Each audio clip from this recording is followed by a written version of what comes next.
সল্টলেক স্টেডিয়ামে যে ইস্টবেঙ্গল মোহনবাগান খেলা হয় ওই আবেগ কিন্তু বাইরের স্টেটে গিয়ে খেলে কোনোদিনই প্লেয়াররা পায় না।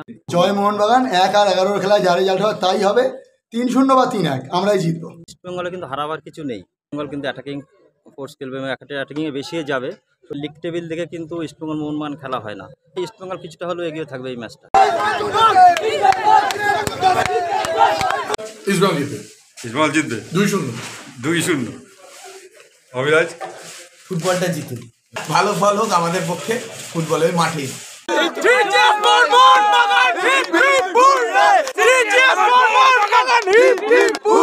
নমস্কার দর্শক, এই মুহূর্তে আমরা দাঁড়িয়ে রয়েছি বড়বড়িয়া ফুটবল একাডেমি বারাসাতে। এখানে একটি ফুটবল কোচিং ক্যাম্প নতুন করে আরেকবার উদ্বোধন হলো। আজকে এখানে যারা রয়েছেন, এই যে বড়বড়িয়া কোচিং দেখতেই পাচ্ছেন ব্যানারে, এবং রয়েছেন হাবিবুর রহমান মণ্ডল। নতুন করে পরিচয় দেওয়ার কিছু নেই, ভারতবর্ষের হয়ে বহু ফুটবল খেলেছেন, ইস্টবেঙ্গল, মোহনবাগান, মোহামেডান সব দলের হয়েই খেলেছেন, আন্তর্জাতিক খেলোয়াড় ভারতীয় দলের হয়ে খেলেছেন। তার দায়িত্বে এখন এই ক্যাম্পটা আবার শুরু হতে চলেছে বড়বড়িয়াতে। আপনারা নিশ্চয়ই জানেন আগামীকাল আইএসএল ডার্বি, এবং এই ডার্বির স্থান গৌহাটি, কলকাতায় নয়। তো আমার সামনে রয়েছেন হাবিবুর, যার অসংখ্য অভিজ্ঞতা রয়েছে ইস্টবেঙ্গল মোহনবাগান ম্যাচের। তো হাবিবুর, এই যে ইস্টবেঙ্গল মোহনবাগান ম্যাচ যেটা কলকাতায় আমরা দেখি, তার যে আবেগ আর বাইরের মাঠে যেখানে খেলা হবে বা খেলা হয়েছে এর আগে অনেক, এই দুটো আবেগের মধ্যে কীরকম পার্থক্য আছে, যেহেতু তোমার অনেক অভিজ্ঞতা আছে? দেখো, এর আগেও আমি ফেডারেশন কাপ ইস্টবেঙ্গল মোহনবাগান এবং গোয়াতেও খেলেছি, বাট কলকাতাময় সল্টলেক স্টেডিয়ামে যে ইস্টবেঙ্গল মোহনবাগান খেলা হয় ওই আবেগ কিন্তু বাইরের স্টেটে গিয়ে খেলে কোনোদিনই প্লেয়াররা পায় না। কেন এখানে প্রায় হেড টু হেড ফাইট হয় এবং দর্শক এতটাই থাকে যে চেয়ার আপ হয় প্লেয়াররা। সুতরাং অন্য স্টেডিয়ামে হলে, আউট অফ ক্যালকাটা হলে সেটা কতটা সাপোর্টার পাবে সেদিক থেকে দেখতে গেলে সেই ইমেজটা কিন্তু কোনো সময় আসে না। তো ইস্টবেঙ্গল 11 নম্বরে, মোহনবাগান 1 নম্বরে, পয়েন্টের ডিফারেন্স 18, কিন্তু যেহেতু এটা ইস্টবেঙ্গল মোহনবাগান ম্যাচ, ফলাফল কী হতে পারে তোমার কি মনে হয়?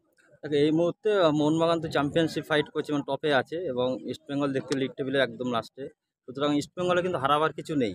সেক্ষেত্রে মোহনবাগান কিন্তু অনেকটা ডিফেন্সিভ ফুটবল খেলবে এবং ইস্টবেঙ্গল কিন্তু অ্যাটাকিং ফোর্স খেলবে এবং অ্যাটাকিংয়ে বেশিয়ে যাবে। সুতরাং আমার মনে হয় এই ম্যাচটা 50-50 হবে। এটা লিগ টেবিল দেখে কিন্তু ইস্টবেঙ্গল মোহনবাগান খেলা হয় না, যেহেতু এটা ইস্টবেঙ্গল মোহনবাগান বরাবরই দেখা গেছে, প্রিভিয়াস দেখা গেছে সবসময় হেড টু হেড ফাইট হয় এবং 50-50 থাকে। আমার মনে হয় ইস্টবেঙ্গল কিছুটা হলেও এগিয়ে থাকবে এই ম্যাচটা আগামীকালের ম্যাচে। একদম। আগামীকাল ইস্টবেঙ্গল মোহনবাগান ডার্বি, যদিও কলকাতায় হচ্ছে না, হচ্ছে গৌহাটিতে।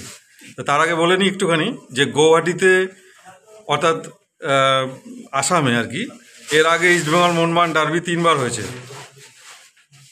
বিভিন্ন ক্ষেত্রে। 2 বার হয়েছিল ফেডারেশন কাপে এবং 1 বার হয়েছিল বর্দলি ট্রফিতে। তো ফেডারেশন কাপে প্রথমবার ইস্টবেঙ্গল 1-0 গোলে জয়, এবং দ্বিতীয়বার ইস্টবেঙ্গল 2-0 গোলে জয়। কিন্তু বর্দলি ট্রফিতে ইস্টবেঙ্গল 2-1 গোলে হেরে গেছিল মোহনবাগানের কাছে গৌহাটিতে।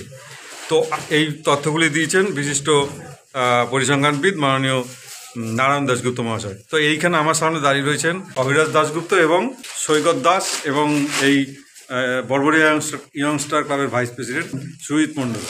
তো এই অভিরাজ আর সৈকতকে নিশ্চয়ই জানেন, এরা টিভি সিরিয়াল বা সিনেমা খ্যাত লোক। তো এখানে একটি খেলা ছিল, আজকে একটি প্রদর্শনী ম্যাচ ছিল, একটি কোচিং ক্যাম্প ওপেন হলো বড়বড়িয়া কোচিং সেন্টার একাডেমির নাম দিয়ে। তো আগামীকাল ইস্টবেঙ্গল মোহনবাগান ডার্বি, সৈকত কী ভাবছো, কী হবে? মন বলছে ইস্টবেঙ্গল, মাথা বলছে কি জানি না, বাট ইস্টবেঙ্গল জিতবে। ইস্টবেঙ্গল জিতবে 2-0। অভিরাজ? ফুটবলটা জিতে এবার যাই হোক, এবার কিছু বলবো না, আমি অনেক সময় বললে ভুল হয়ে যায়, সেই জন্য কিছু বলবো না। ভালো ফল হোক আমাদের পক্ষে ফুটবলের মাঠে। ইস্টবেঙ্গল সমর্থক হয়ে মোহনবাগানকে ভীষণ সম্মান করি, আর আশা করি মোহনবাগান সমর্থকরাও আমাদের সম্মান করুক। মোহনবাগান সাপোর্টার পরেও আছে মোহনবাগানের জার্সি। জয় মোহনবাগান 1-11 খেলায় যা রেজাল্ট হয় তাই হবে, 3-0 বা 3-1 আমরাই জিতবো। তো কনফিডেন্ট? কনফিডেন্ট। Thank you.